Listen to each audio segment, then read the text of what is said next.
ময়মনসিংহের গৌরীপুরে বন্ধ না হলে দুর্নীতি হবে না দেশের উন্নতি স্লোগানে আয়োজিত এক অনুষ্ঠানে চা প্রেমীদের সম্মাননা দিলেন আলোচিত চা দোকানি মোহাম্মদ হারুন মিয়া। শনিবার রাতে বর্ষসেরা 20 জন সেরা চা প্রেমীকে সংবর্ধনা দেওয়া হয়। এ উপলক্ষে শহরে বর্ণাঢ্য শোভাযাত্রা বের হয়।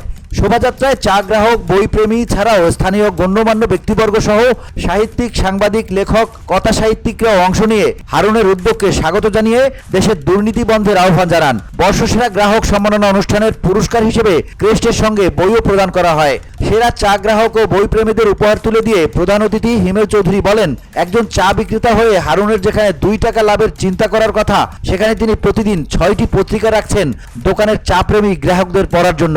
পাশাপাশি চা বিক্রির টাকায় গড়ে তুলেছেন পাঠাগার। চা খেতে আসা গ্রাহকরা তার দোকানে এসে বই পড়ার সুযোগও পাচ্ছেন।